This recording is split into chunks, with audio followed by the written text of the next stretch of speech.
Hi, this is Pam Wining with Axe Ministry, Axe Television Network, and I'm doing a show on Back to Nature today. And today I have as my guest my daughter, Cassie Wining, and this is llama and alpaca shearing. We thought the guests out there would be interested in knowing how to shear llamas and alpacas and what it all entails. And so today this is our first pre-llama and alpaca shearing, and so we have gathered our tools here. And Cassie, would you hand me those halters and lead ropes? Sure. Now, when you get ready to shear, you're going to have to, of course, catch all your llamas and alpacas, and so you need to gather up your small halters and then maybe some of your larger halters for your larger llamas and alpacas, and of course several what we call the lead rope with a good latch on the end. And so we'll definitely have those all done before the shearing begins. Now, some people out there shear with clippers, and this is a clipper here. Be careful, Cassie. And this is for people who want to do it by hand. They'll take and pull the fiber up, and they'll clip by hand. It's not a real smooth-looking cut. It's not a show cut, but it is easy for one person to do without buying $300 to $400 pair of shears, and it gets the job done. Now, is that easier to save the fiber this way, or is it easier to save it that way? It's a good question, Cassie. It's much easier to use it with the shears to save it. It's nice and even and straight. This gives you kind of a short, long kind of appearance. But and this gives a more professional look when you are shearing the llama and going to use that fiber for a contest. And this just gets the job done. Okay. Okay. I know you use oil on this one, but do you have to use oils with these or no? No, you really don't have to use oils on those. One of the main things, though, like you're saying, is when we get rid of the, if you're doing the clippers, they're usually pretty sharp, but you want to make sure all your blades are sharp and ready to go. So you have to have that ready, and then you have to have your electric shears. This is Shear Master, Oster Shear Master. And most people who shear alpacas and llamas, they have at least 2 sets of these because they get hot. Okay. And they'll use an oil to kind of dip them in the blades in and kind of cool everything off. Now, how many of the blades do you usually go through per however many llamas? Well, 1 to 2. We'll go through 1 to 2 pair of blades. And you want nice and sharp. You don't want to pull the hair on the llama or alpaca.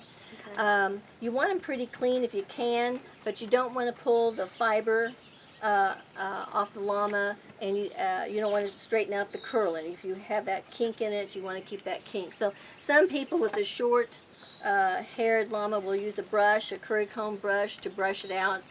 We generally don't. We may blow it out, blow the like a hair dryer on the llama that has sticks and things like that. In preparation for after the shearing, of course, we bag the fiber up, and we have put holes in it so it does breathe, but if we sell it or we give it away or we use it for artwork, we put it in a plastic bag and label it. At the same time we do the shearing, we also clip the toenails, and these are just an easy little clipper, and we clip the front and the back toenails and get that job done.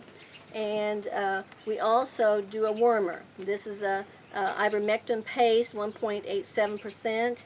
And each llama gets about half a dose of one of these. Okay. And so that's all done. The shearing, the trimming of the toes, the worming, we call that.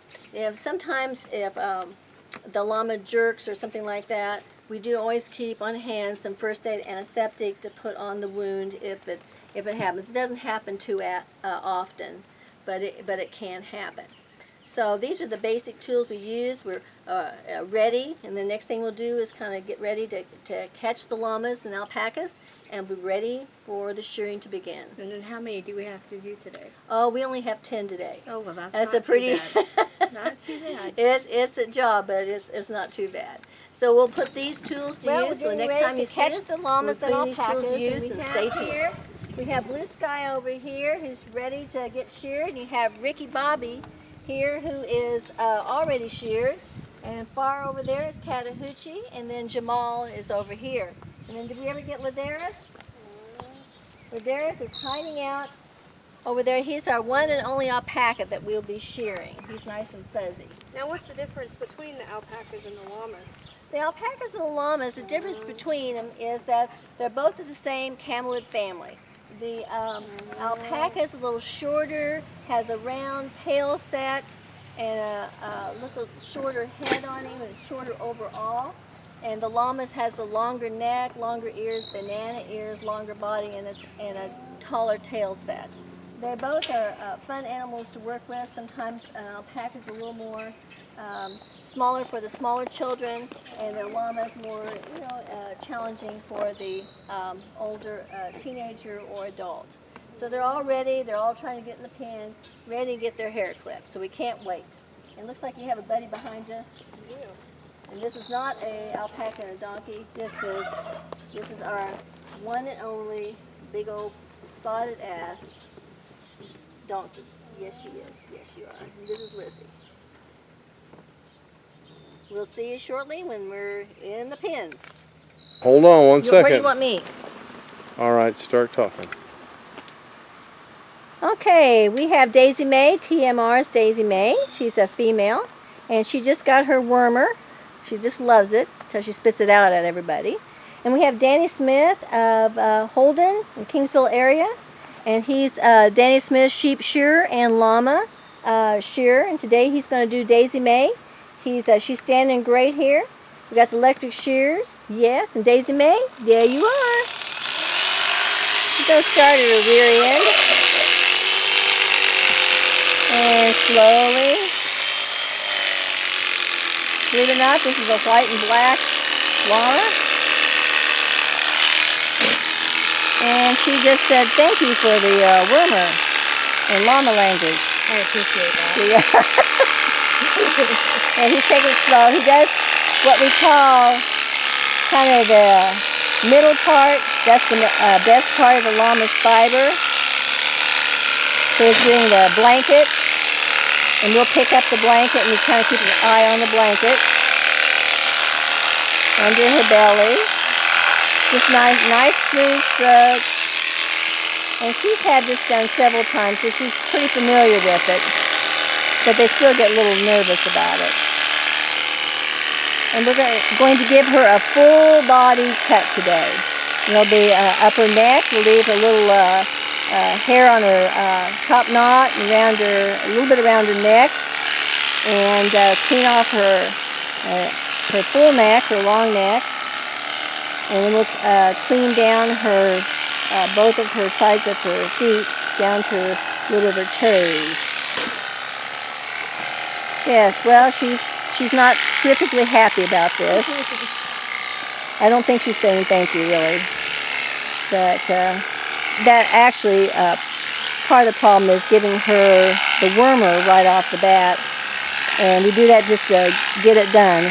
But she probably, it doesn't taste too good.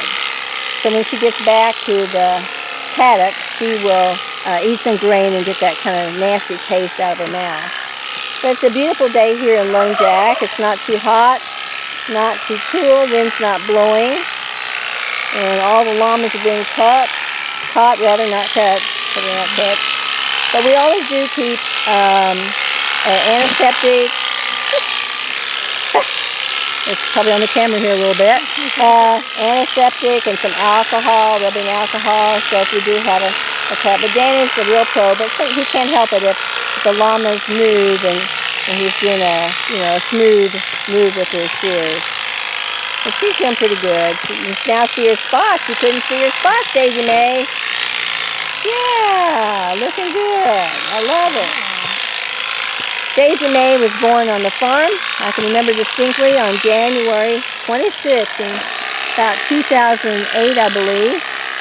And we weren't really expecting her that soon. We had a dog pass away. We had a dog pass away that day, and I was really bummed out about it. And I went to look in the backyard, and there was this little white and black thing that was trying to stand up, and that was my introduction to Daisy Mae. And Has she had any babies? Yes, she has. She's had a couple of babies, but she's kind of retired from babies right now. We just keep her for fun because she really does have a kind of cute personality. So he's getting her neck now and getting that nice and cool. They'll be so cool, and they have their swimming pool that they are in. They have their stands, and when they can talk us into it, we spray them down. So she's doing good. She's really doing good here. She'll enjoy it after this is all over. Just have to tell her that several times. But you can see Danny's just moving smoothly. He probably only takes, come on, stand up. He probably only takes about 10 to 15 minutes on each one, depending on how responsive they are. Come on. Get that nasty stuff out of there. Yeah, you're doing good, Daisy. You're doing good. Show us those ears. Come on. Yes. Get that old nasty hair out of there. What a good girl. You're a good girl. And they actually do know that when you're talking to them, that it eases their being so nervous and stuff. And you can see that llama fiber just looks beautiful as it's coming down off of her blanket and her feet. But now the difference between our alpaca fiber and the llama fiber is the lanolin, or the lanolin. And llamas have some lanolin in it, but it's not like a sheep that has quite a bit of lanolin in it. It kind of has an oily feel to it, like an oily sweater. But llamas have even less, and that alpacas even have less than that. So, but llamas are probably not as, they're more agreeable animals than probably alpacas overall, although we've had some wonderful alpacas in our day. Oh, the famous Agamemnon was just a wonderful llama, or alpaca rather. And she looks pretty doggone good. Her blanket looks good. Yes, and you look good. This is a good time though to take a look and see if you're feeding your llamas enough, because it's kind of hard to tell when they're all woolly, to see if they are if they're healthy or not. And so she looks like she's been getting plenty of feed and pasture. But right now, what he's doing, the last thing we usually do is making sure our toenails are trimmed up. And sometimes they need it, and honestly, even after a year, sometimes they don't. We have to kind of watch them. Some of them grow toenails like every 4 months. We have to get out here and do something, but others don't.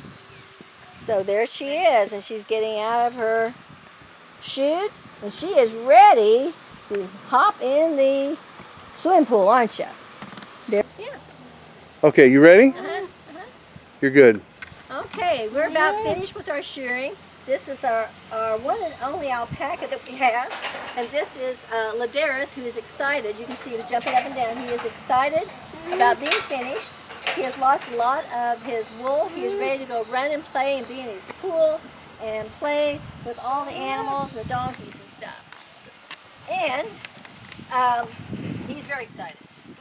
But again, we gave you all the tools, and we gave you the shear. That is Danny Smith out of Holden, Missouri. He does both sheep and alpacas. Yes, I see you. And feel free to call upon him. This is back to nature. And don't forget, this is Back to Nature with Pam Wining at Axe Television Network, having an exciting time with Llamas.